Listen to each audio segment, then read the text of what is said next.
This morning, we've got the same issue that we had yesterday morning, where the valve up on the very top of that grain leg is not moving. I really don't think there's anything wrong with the valve. I think it's an issue with how the cables are run and they don't have good leverage on it, I think. So I'm gonna have to climb up there, move that valve by hand so that we can get the grain dryer started, because we can't run the grain dryer unless the corn is feeding over into the appropriate wet bin.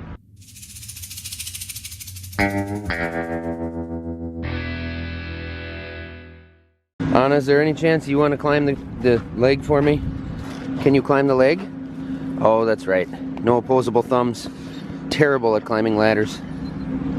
Good at eating people. Arrgh. Now pull on it! Okay, hang on, I'll move it! I didn't videotape it because I had to stick my leg out here and kick on that. And I didn't want to end up sliding down a pole. Videotape. I didn't use my giant RCA VHS camera. It should be on the correct one now, right? By the way, if you like climbing grain bins at 7 a.m., smash that like button.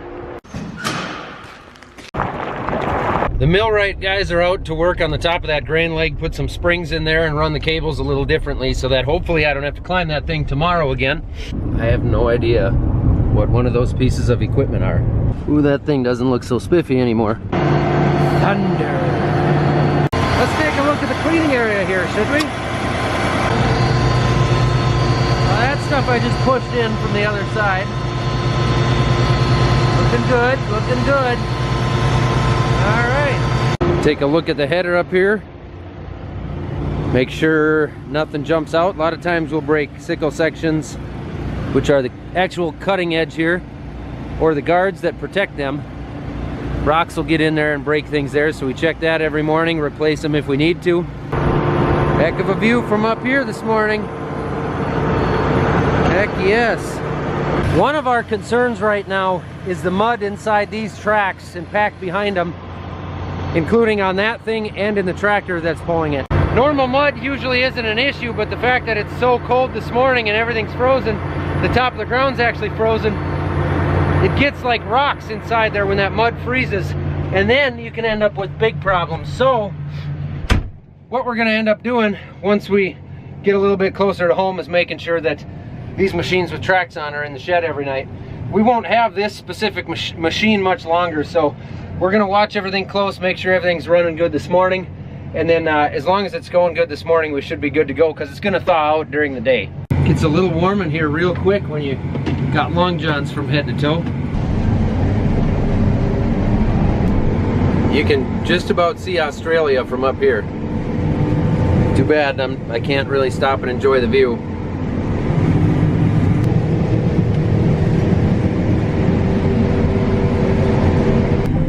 Well, I'm getting there, getting full. Jim to the rescue. We've got a little back corner right here, part of this field, that didn't actually get rolled in the spring, so we didn't run the land roller over the top of it. It is making a huge difference. I'm having all kinds of problems picking up mud. This is what we end up with in these tough conditions on the stuff that didn't get rolled. Plus we got little softball sized rocks that we're starting to pick up. Just one of those things, but this is part of the reason why we try to get the land rolling done in the spring, because it makes the harvest so much nicer. It's never good when you have this in the hopper inside the combine. So now we're actually gonna head across this field here, up over the hill to another neighbor's field. We had, last week we had a neighbor that passed away kind of unexpectedly on pretty short notice, and his family needs a lot of help getting their beans out. They've got an older 9600, I think it's a 95 or 9600 John Deere combine. Their land is really wet and muddy. We've got as good a rig as any to try and get through that, and there's a whole bunch of other neighbors that are gonna come out there and help us and get this thing done for them. This is not about social media attention or anything like that. This is about helping out our neighbors in need right now, to help that family to get the crops in, get it done for them, so that they can worry about other things right now and figure out their lives and figure out what they need to figure out. So we're gonna head over there, meet some of the other neighbors, and we're gonna go to town. In 1960, when my grandpa was sick, the neighbors all did this for our family. Of course, I wasn't around. I don't remember it. In fact, my dad was only 2 years old. But in 1960, my grandpa was sick with non-Hodgkin's lymphoma, He was out in Denver at the hospital, and Grandma needed help, needed some help to get the crops off. The neighbors all got together and they harvested our family's crops. We got a lot of really cool pictures, and I've heard a lot of really cool stories from that situation. So it's you know, it's always an unfortunate deal, but it's really cool to be able to be a part of something like this and be able to offer some help for the neighbors when they need it. From one neighbor's bean field to another neighbor's cornfield. And I feel a little bit better because apparently I'm not the only one struggling with mud everywhere I go. Check that out. We even got red combines on the scene. I kid around a lot, guys, but it doesn't matter to me what color your combine is or your tractors are, especially when it comes to something like this. What an awesome thing to be a part of. The guy whose beans these are doesn't even know that we're coming right now, so that just makes it that much cooler. We're bringing trucks, grain carts, the whole deal, and this is not us. This is everybody in this community. I just happen to be the guy with the camera. Heck yeah. It's giddy up time. This is honestly gonna be one of the coolest things I've ever been a part of. We are moving. Kind of weird being in someone else's field taking their soybeans. It's like feels like I'm taking someone else's wife on a date or something. 5 to 7. I was gonna let you know we're setting up, we're bringing our second combine up, so we'll have 4 of them out here pretty soon. And then we're gonna send up our other old grain cart, the green one. And then Dad says let's load the grain carts first because CHS is bringing out a couple of trucks. So we'll load the carts first and try to put it on their trucks because they're gonna take it right to Glenwood. There you go, red fans. There's a red one. Getting work done. So they have muddy spots over here too. Interesting. I'm driving through standing water harvesting soybeans right now on auto steer. This thing's not wiggling a bit. I'm guessing it's the tracks that helps make it that much more stable. Pretty impressive, pretty nice. It's not like that all the time, but it certainly does a better job than our 9870 on duals, which that'll float through an awful lot of mud too, but this thing just cuts straight through it. Pretty cool.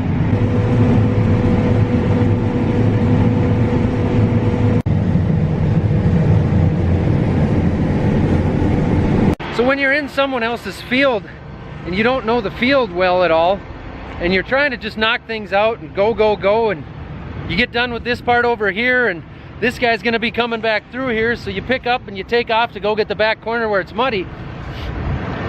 You end up coming across things like, you know, unexpected fence posts that you're not looking for, that blend in real well. I never did see it, but I had the head running and I heard it, so I didn't break the post over, nothing went in the machine, but I better check my sickle sections. I'm gonna guess it hit somewhere in this area here. No big deal, I can fix that. Look at that. I almost ate that fence post alive. Sorry about that, guys. Wonder what that marks. Section line. I've been taken over by alien spacecraft. Well, word must have spread because the amount of pickups driving by and waving is much higher than normal. Dinner is served. We had another old boy farmer from the area come out, brought us some supper and essentials. That's it, 200 acres out. It got interrupted by several delicious meals actually delivered all at once, but that feels good. Help them out. They've still got a few acres right back at home. We'll see if they need help later in the week. We will definitely be there for them on that as well. Even the red ones made it to the end. I'm going for it.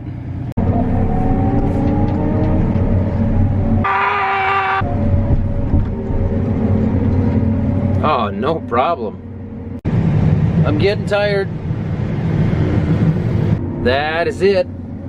Shut this baby down. Dump it out. Head home. I'm tired. Devin, that's a nice level full cart. Should be able to tarp that. We had a busy morning. Unfortunately, it had nothing to do with being productive on the farm. But we're getting ready to go now. We're gonna fuel this up, take it down south, and hit our last bigger field of soybeans before we come back tomorrow and do our seed beans. Thunder again. We've got a 7-acre patch back here behind this cornfield that we weren't able to get the corn in, so we stubbed beans in there, and then we couldn't get back and spray it. So it's weedy, but we're gonna get back there and get to it. It isn't too bad for never being sprayed, but it's a little bit wet right here, crossing this ditch. Not a problem for this monster. Well, that knocks out those little acres. Neighbors out here again, pulling some corn stalk bales off the field. Hopefully I can get through the maze without hitting one of them. Dad and Jim are back home setting up tillage. They're getting the ripper hooked up so we can start running some tillage on this. Try to get rid of some of these ruts, hopefully. And we finally had a dry stretch here now, so things are firming up a little bit. Obviously it's still muddy out, it's still wet, but we're gonna do the best we can to knock out at least a little bit of tillage, and hopefully if it stays dry, then we can move on it a lot quicker next week. That would be as long as it does not freeze, which our temperatures sound awfully cold. We've got highs in the low 30s a few days, so we might freeze out. But we'll wait and see. We're gonna get as much knocked out as we can and do what we can. Yeah, 10-4, that's probably about the only way we can do it. It's always uncomfortable having a 40-foot header going down any road, but I have 2 spotters ahead of me, and we checked the signs, and we're only going a half mile. So we're just gonna get it done. I'm getting a little close on the straps there, so I'm a little nervous, but look at this guy. This guy wants to hang a giant flag off the combine. It's gonna be a nice evening for harvesting soybeans, but Dad's over here, he's gonna kick me out. I'm headed over to get the ripper running, set the ripper, get some tillage moving. Everybody wants to run a new combine, you know? It's one of those problems. Anyone else see that little spy machine? Gotta be the Russians, right? Oh, no, it's Farmers Business Network. There he is, in the tillage mobile. Well, you can sure tell that this rig hasn't been in the field yet this year. Those rims are probably not gonna stay yellow for long. Way too shiny. Got my preset depths in the true set going on here. Swing around, I'm gonna have to not pop any of his hay bales, but he's out here moving them. We'll see how close they are. We'll see how close they are. I got things set at 3.5 up front, 6.5 in the ripper. I don't think we need to go any deeper than that, but we'll see. As long as it's calibrated correctly, it should go to those exact depths. I'm gonna wiggle into where I want to be here, and we'll set sail. There's our first tillage of the year. Okay, the back is not down.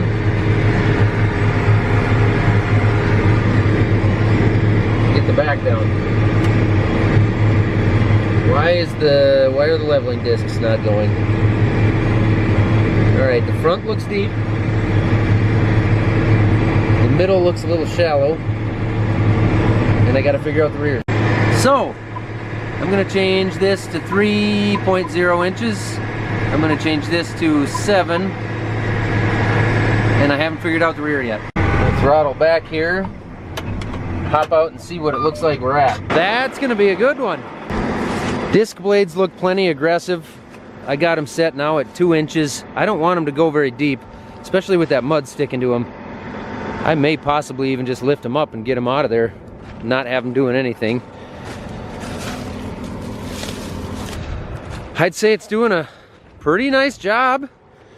I still haven't figured out what I'm doing wrong back here. I've got it in float now. I don't think that's the way I'm supposed to have it. Sam will correct me soon if I'm wrong.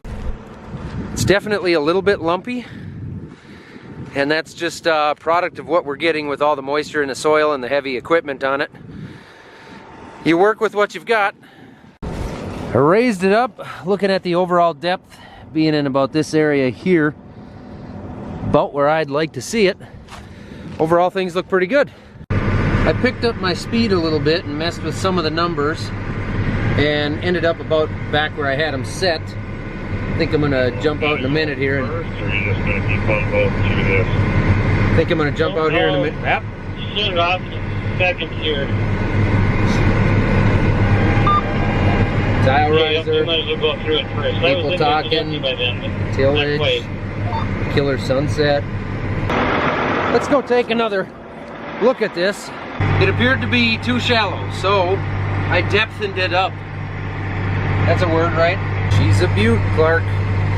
I finally got it up and going. I was having some issues, couldn't figure some stuff out. Now I got it running beautifully. I was having some problems, and it took some in and out, some checking, some up and down, and maybe a phone call or two to Sam. But I remember this from this spring and when we set the true set up on the field cultivator for the first time. These are all of our presets to control the depths. Make sure you set your SCVs to the correct control. If you don't do that and you have your SCVs set to the wrong control, these are not going to be happy. But now I'm going. I'm honking right along, 6.2 miles per hour. I could maybe pull it a little faster. The tractor's got the power to do it, but I'm a little scared of some of those buried Volkswagens that we got out here. So tell me, guys, what do you think of tillage? For me personally, in our area, I think that right now with our operation the way it is, it's a necessary evil. I wish that we wouldn't have to till, and maybe with several years of different management practices that would be the case, but right now for us it seems like we have to till. We have to turn that soil over, or else it doesn't dry up, it doesn't warm up in the spring, and it gets really tough to plant the corn and the soybeans in the spring. And if it gets tough to plant the corn and the soybeans in the spring, we take a big yield hit, because late planting around here can make a huge difference. And so let me know, guys, do you like tillage? Do you absolutely hate tillage? Am I destroying the planet? Or do you feel like me, where it's just, it feels like a necessary evil? Let me know. What do you think? Oh, and of course, if you're interested in that kind of a discussion, check out the Fieldwork podcast that I co-host with Mitchell Hora from Continuum Ag. We talk about that all the time. Soil health, clean air, water quality. It's a pretty good show.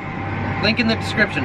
Well, we had a breakdown with the combine. I haven't seen it because I was out running tillage, but it sounds like there's a few guards and a bunch of sections broken, and possibly the actual cutter bar, the sickle, is actually bent up the way it sounds. So we're done for the night.